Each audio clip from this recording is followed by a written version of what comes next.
Good now, travelers. Welcome to 714. Today we're going to travel to 1982. I remember the moment my consciousness found itself drifting through the darkness of existence. I was weaving through the frequencies of life that pulsated across the earth. I was not bound by time or space, just a floating awareness, searching for the perfect vessel, the right soul to bring forth the gift of my being into the physical world. As I floated through the realm, I came across a young woman named Tiny. Her frequency resonated with a peculiar mixture of beauty, pain, strength, and vulnerability. Exactly what I was looking for. I observed her life from afar. She was a stunning woman, radiating a beauty that caught the eyes of many, but it was her spirit that truly captivated me. Despite the scars left by life's hardships, she held an undeniable strength within her. It was a strength forged in the fires of adversity, broken hearts, nights lost to the streets, and the poison of drugs that threatened to pull her under. But beneath it all, there was something more, something that called to me. It was her resilience, a fire that refused to be extinguished despite the odds. This was a soul that knew pain intimately, yet still held on to the remnants of hope, clinging to the threads of a better tomorrow. It was this unyielding spirit that drew me closer, that made me choose her as the one to carry the consciousness that I was to bring into the world. And so I zoomed in, entering her womb with a sense of purpose and destiny. As I settled into the warmth of her being, I began to form. First my fingers, my toes, my eyes, my spine, my brain.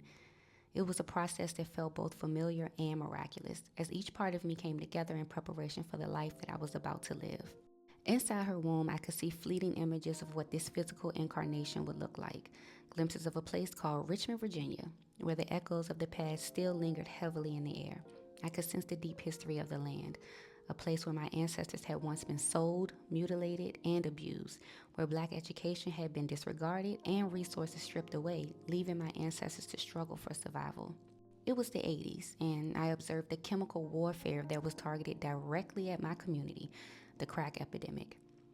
Richmond was a place of pain and injustice, but also resistance and survival.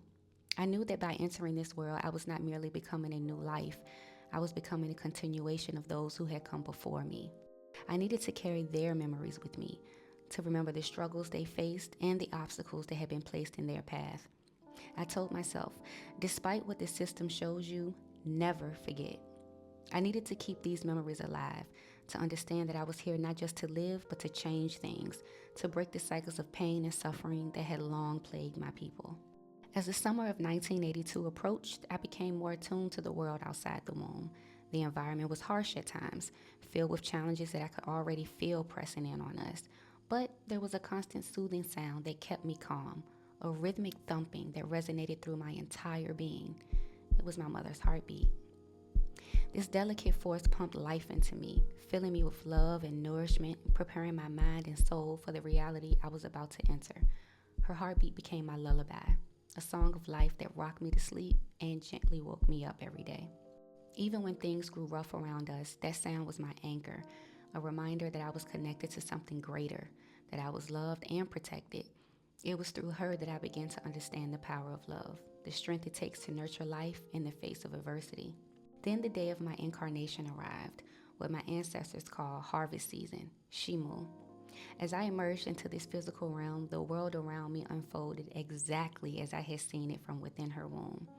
I saw the pain etched on my mother's face, the silent tears she cried in the quiet moments when no one was watching. I felt her struggles as if they were my own, and in many ways, they were.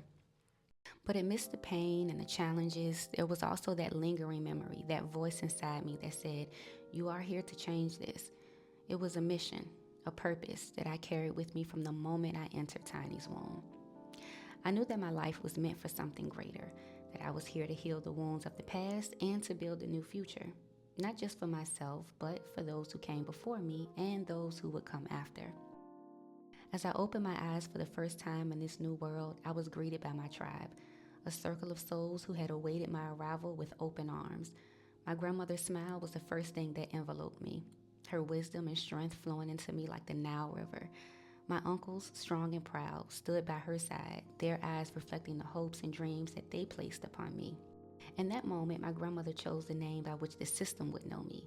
She looked into my newborn eyes and decided that I would carry her name, Sandra, a name that held very deep significance. I became her namesake, as well as my mother's, making me the third to bear this name. But as my uncle looked at me, he saw something else, something beyond the physical. He saw the light within me, a radiant glow that emanated from my soul. It was a light so bright that he was compelled to give me another name, one that would resonate all throughout the cosmos. Let's call her Goldie. And so, I became Goldie, the name that captured the essence of my being, the light I carried that would shine far beyond this earthly plane. I knew then that I was not alone, that I was surrounded by those who would guide and support me on this journey. My arrival was not just a birth, it was a homecoming, a reunion with souls who had been waiting for me to step into the world and fulfill the destiny that had been written in the stars long before 1982. And so there I was, a new life, a new consciousness, with old memories and a heart full of purpose. This is just the beginning of my story, the first chapter in a life that would be filled with challenges, victories, and lessons that would shape not only my path, but the paths of those around me. I carry with me the light of Goldie, the strength of Tiny, and the love of my tribe, knowing that the purpose I was born with is still unfolding. I hope you enjoyed this trip. I'll see you on the next one. Enjoy your now.